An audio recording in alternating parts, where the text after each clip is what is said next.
The young man standing outside the kitchen door of Beaumont's had been there long enough for the sous chef to notice him twice through the pass-through window and look away both times. He was tall and thin in the way that hunger makes a person thin, not lean, not athletic, just reduced. His jacket was a Goodwill find, dark green canvas with a broken zipper he had fixed with a safety pin. He was holding a notebook against his chest the way some people hold a Bible, both hands flat against the cover, thumbs pressing in. He had been standing in the alley off West Huron Street for 22 minutes because he could not decide if what he was about to do was brave or just desperate, and he had not yet figured out that in certain moments, those two things are the same. He pushed open the service door before he could think it all the way through. The kitchen noise hit him first.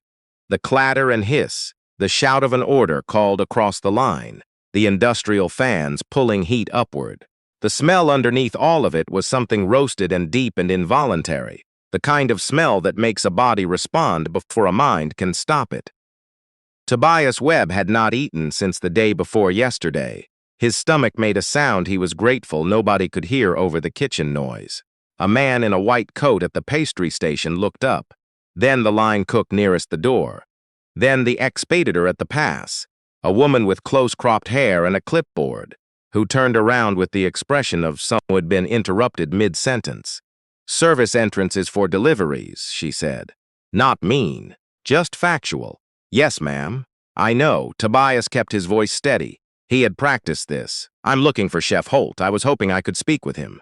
The woman with the clipboard looked at him for a long moment, at the jacket, at the notebook, at his face. "About what?" "About a job." Or, he stopped, started again. "I can cook. I've been cooking since I was 9 years old. I don't have a culinary degree and I don't have references from any restaurant, but I can cook better than most people you would hire from those places, and I'm asking—" He paused, swallowed. "I'm asking if I could cook one dish. Right now. Tonight.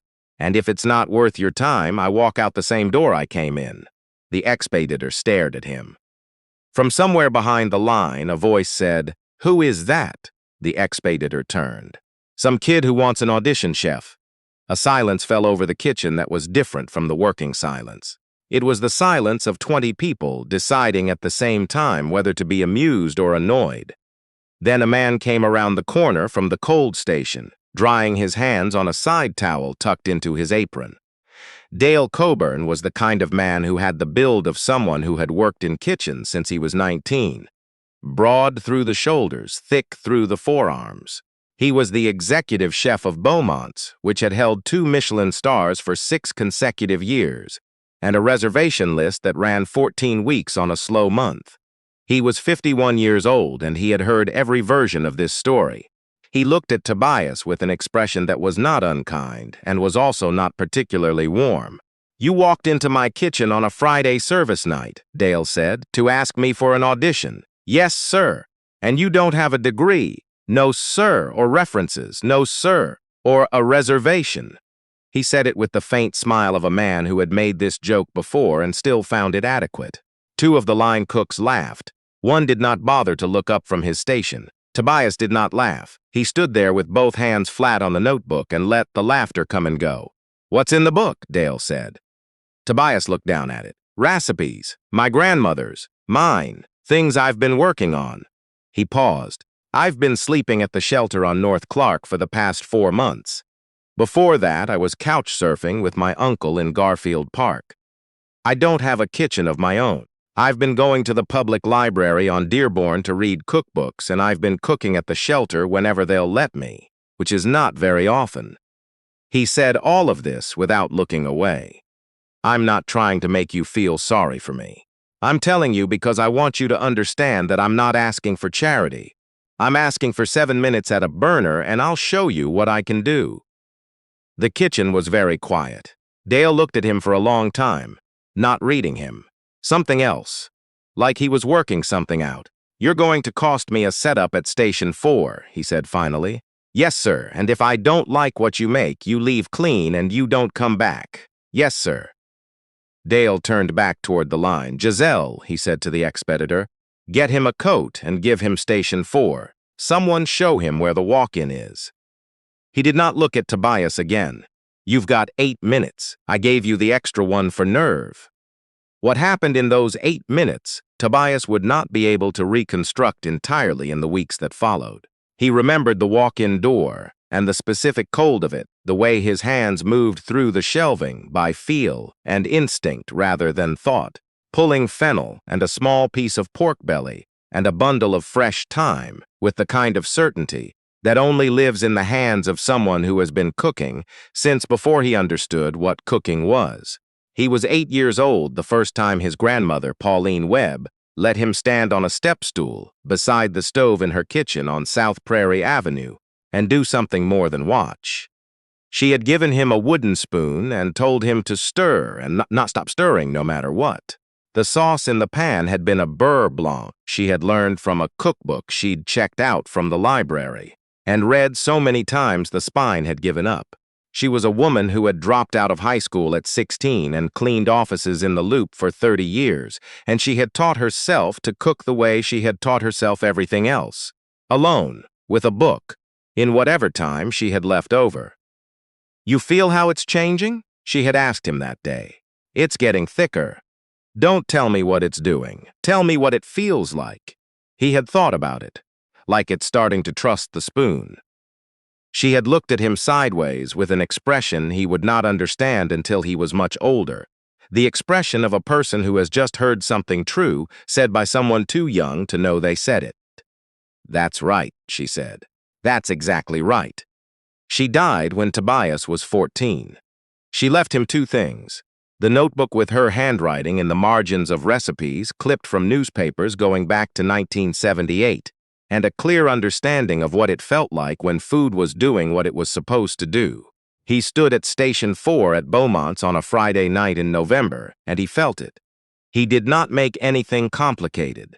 Simplicity was the only available strategy with 8 minutes and a kitchen that was not his. He seared the pork belly in a screaming hot pan, rested it, rendered the fennel down in the same pan with the fawns still in it, added a small splash of something from the shelf that turned out to be a good dry vermouth, reduced it by half, finished it with butter and lemon zest and a scattering of thyme. 7.5 minutes. He plated it on a white-side plate he found above the station, because he had not been offered a real plate, and he was not going to ask for one. He carried it to the pass and set it down. Dale came over without being called, the way someone comes towards something when the smell reaches them before the thought does. He looked at the plate for a moment. He picked up a clean spoon. He tasted. The kitchen had not gone quiet this time. The kitchen was running on service rhythm, and nobody could afford to stop for a plate of seared pork belly from a kid in a borrowed coat. But Giselle was watching from the ex-payditor's station. The line cook at the station nearest the pass was watching without watching, keeping his eyes on his own pan but his head angled slightly. Dale set the spoon down. "The fond," he said. "You added the vermouth before the fennel was soft. The fennel needs the acid to finish. If you wait until it's soft, the alcohol cooks off too clean and you lose the brightness." Dale looked at him. "Where did you learn that?" "I worked it out," Tobias said. "From reading? Reading what?" "Cook books, mostly. Escoffier, Thomas Keller. A book on French technique my grandmother checked out from the library and never returned." He paused. "She would have been embarrassed about the last one if she'd known I knew." Something shifted in Dale's face. Not a smile. Something quieter. "You read Escoffier 3 times. The library has 2 copies. One of them smells like someone spilled coffee in it, sometime around 1994. One of the line cooks made a sound that was not quite a laugh, but was not nothing either." Dale picked up the plate and tasted the fennel separately, then together with the pork. He set it down again. He was quiet for long enough that Tobias had time to understand that the answer might still be no, that all of this, the 8 minutes and the walk-in and the beurre blanc memory, might end with him walking back out the service door into the November dark. "You come in Monday at 2 p.m., Dale said. "You'll work prep. You don't speak unless you're spoken to, and you don't touch anything without permission. The pay is what it is, and it won't be much. If you're still here at the end of 3 weeks, we'll talk about what happens next." He picked up his side towel and turned back toward the line. Giselle will get you the paperwork." He walked away.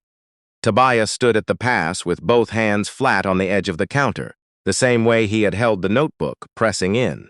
He was looking at the white side plate with the smear of reduced sauce and the sprig of thyme still on it. And he was thinking about a kitchen on South Prairie Avenue and a step stool and a wooden spoon, and the exact feeling of something beginning to trust. "Monday, 2 o'clock, Giselle said, without looking up from her clipboard. "Don't be late." The first 3 weeks were not what he had imagined and also exactly what he had imagined. He was faster than they expected and more careful than they were used to, and he did not complain once, which was either unusual or suspicious, depending on which member of the kitchen staff was observing it. He peeled and diced and blanched and reduced and carried and lifted and cleaned and came back the next day and did it again. He did not ask to cook anything.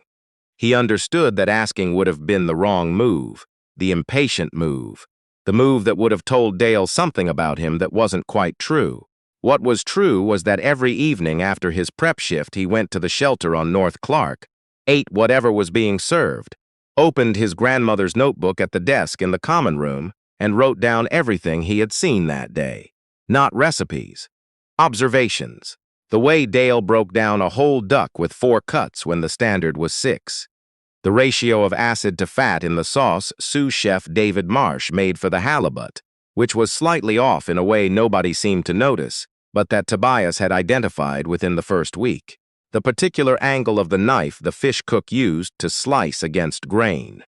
He wrote it all down in the margins of his grandmother's notebook in the space between her handwriting and his, the way a conversation looks on paper.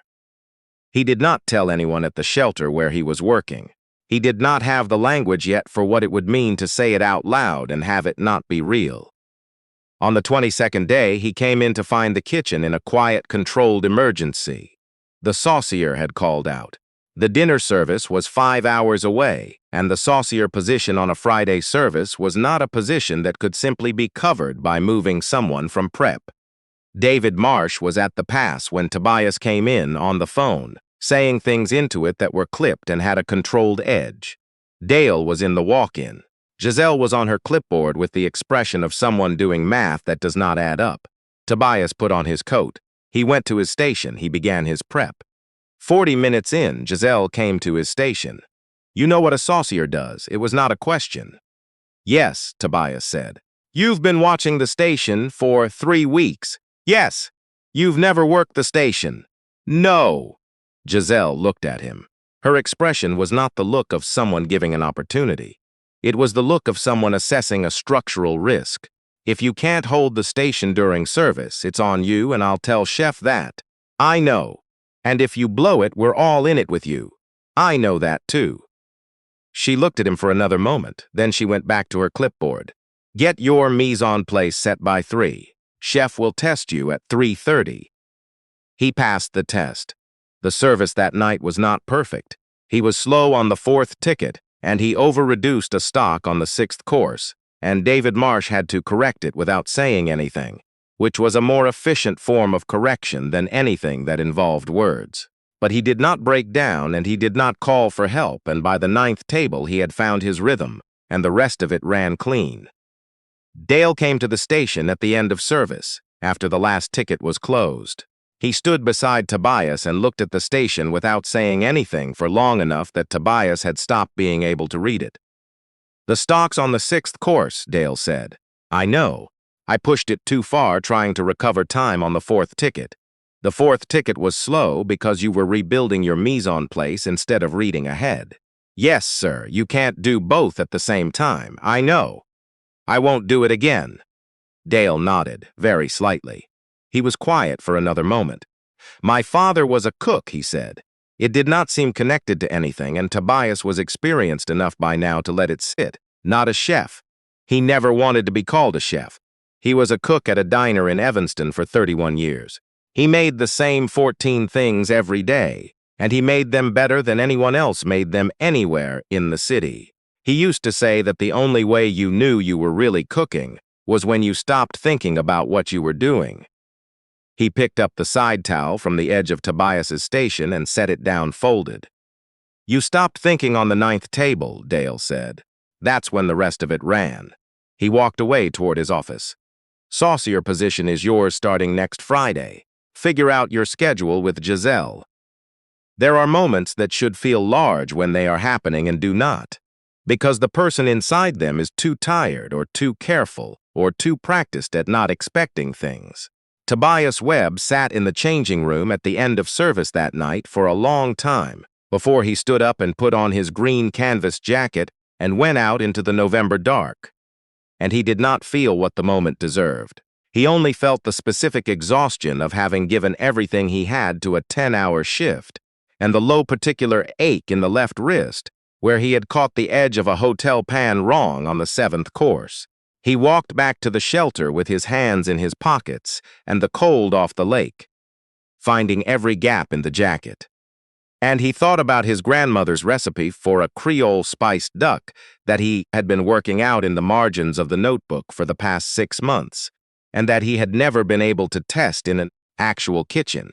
He did not know yet that the story was not done. It came apart on a Tuesday in January. He had been the saucier for 6 weeks. He had not blown a service. He had been given a locker and a set of knives by the kitchen, and he had not asked where the knives came from. He had found a room in a shared apartment in Logan Square with a woman named Gloria and her son, who was 7, and liked to explain things about dinosaurs. At length over breakfast, and the room was small, and the radiator knocked at night, and it was the first place Tobias had lived that felt like a place since before his grandmother died. He was in the walk-in pulling stock for the Tuesday service when he heard the voices from Dale's office, which shared a thin wall with the walk-in. He was not trying to hear. He tried not to hear. The wall did not permit not hearing. The magazine piece is the angle, a voice did not recognize was saying. It was a smooth voice, the voice of someone who spent a lot of time being listened to in rooms. Local chef mentors homeless youth, gives kid a shot at a career in fine dining. Human interest, right before the spring issue.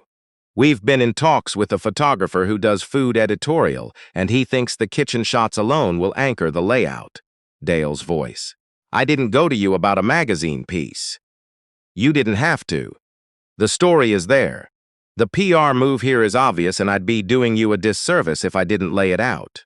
You've been out of the food press for 18 months. The reservation numbers are holding, but they're not growing. A story like this costs you nothing, and it puts Beaumont's back in the conversation before the summer guide drops. A pause. The kid doesn't know about this. He doesn't need to know about it at this stage. We get the framing right, we approach him. It's an easy yes. What's he going to say no to? He went from a shelter to a saucier position at a 2-star restaurant. That's not a hard sell. Tobias stood in the walk-in with his hand on a container of veal stock, and the cold pressing in from all directions, and he stayed very still for a moment. He listened to himself breathe. He put the stock back on the shelf. He stood there for a while longer. Then he picked it back up, because the service was still happening, and the stock was still needed. And he carried it out of the walk-in and set it at his station, and he worked the rest of the prep shift with the careful, concentrated attention of someone who is using their hands to stay inside their body. He did not say anything to anyone. He finished his shift. He changed his clothes. He went back to Logan Square, and he sat on the edge of the narrow bed in his room, and he opened his grandmother's notebook, and he looked at her handwriting for a long time.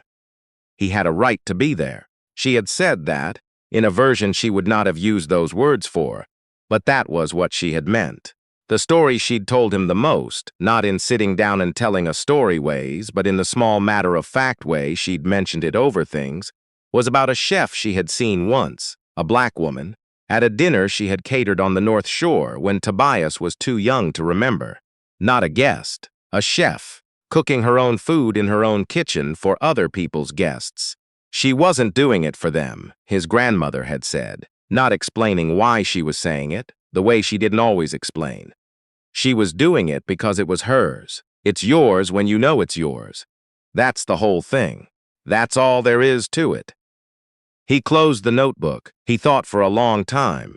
He was not a press release. He was also not going to walk away from the only real kitchen he had ever worked in because someone in a smooth voice had said something in a room he wasn't supposed to hear. His grandmother had not raised someone who confused those two things. He went back the next morning. He went in at his regular time. He did his prep. He ran his station. 3 days later, Dale called him into the office. Dale was behind his desk, which was rare. He usually preferred standing. The man with the smooth voice was not there.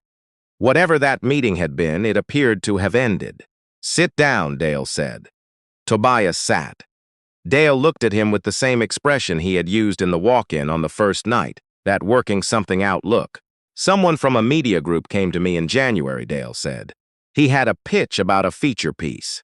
I want you to know I didn't go looking for it and I didn't agree to anything." Tobias was quiet. "I also didn't tell him no," Dale said. "Not that night. I've been thinking about it since, and the answer is no. But I want to tell you directly that I let it sit longer than I should have, and I want to tell you why." Tobias waited. "Beaumont's has had a rough 18 months. The review in October of last year wasn't good, and the numbers have felt it. I've been worried about this place in a way I haven't been in a long time. When he came in with that pitch, I heard it partly as a solution, and I let myself hear it that way longer than was right." Dale picked up a pen and set it down. "That was a way of using you that you didn't agree to, and I knew it when I was doing it. And I'm telling you because I think you deserve to hear it directly rather than pretend it didn't happen." The office was quiet. The kitchen sound came through the walls in the background, steady and ongoing. "Did you hear the conversation?" Dale said, not accusing, asking. "Yes," Tobias said. "I thought you might have. You came in the next morning and ran your station like nothing happened. That took something." Tobias did not say what he had almost not come back. "The feature isn't happening," Dale said. "Not unless you want it to, on your terms, for your reasons," which would mean very different terms than what he was proposing. He paused. "I also want to ask you something. The duck recipe. You mentioned it once to one of the line cooks." Tobias stilled. "Giselle told me," Dale said. "She said you've been working it out in a notebook for 6 months. Creole spiced, long braised, something with a citrus jus." A brief pause. "The spring menu goes to print in 3 weeks. If you've got something that's ready to be tested, I'd like to see it." Tobias looked at him. "It's your dish," Dale said. "Your name on the menu, under the item if it makes the cut. Not mine." The thing that moved in Tobias's chest then was not triumph and it was not relief. It was something quieter and deeper, the specific feeling of a thing that has been yours for a long time being seen for what it always was. He thought about a kitchen on South Prairie Avenue, a cookbook with a broken spine, a woman who checked things out of the library and returned all of them on time except one. "It's ready to be tested," Tobias said. The dish made the spring menu on the first test. Dale changed nothing about it. He tasted it twice, walked away, came back, tasted it a third time. He said 2 words, "Menu April," and that was that. On the night the new menus went out to the dining room, Tobias was at his station running the first ticket when Giselle came to the pass and set down one of the new printed menus, opened to the page without saying anything. He looked at it between tickets. Slow-braised duck, Creole spice, citrus jus, fennel oil, chef tea, web. He went back to his station. He did not let himself feel it until after service, and even then he felt it quietly, the way things that have been waited for a long time arrive. Without fanfare, without ceremony, just present in the way a door being open is present, simply and undeniably there. He called no one that night. He didn't have many people to call. He sat in the changing room with the new menu on his knee and his grandmother's notebook open beside it. And he found the page where she had first written the base of the spice blend, her handwriting blue ink in small, careful letters, and he put the two things next to each other for a while, the printed menu and the notebook page, and he let himself look. He thought about what she had said about the chef on the North Shore, doing it because it was hers. He thought about all the rooms where the door had not been open, and all the rooms where it had seemed open for the wrong reasons. And he thought about the difference between those two things and the long, hard work of knowing which was which when you were standing in the middle of it. He closed the notebook. He put on his green canvas jacket with the safety pin in the zipper. He walked out through the service door into the April night. The air was different from November. It had that early spring quality that Chicago gets sometimes. Cool, but with something releasing in it, like the city breathing out.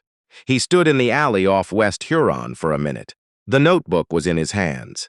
He pressed his thumbs into the cover the way he had the first night, standing in this same alley, trying to figure out if what he was about to do was brave or just desperate. He understood now that it had been both, and that it had needed to be both, and that the only way to know the difference between those two things was to go through the door and find out what was on the other side.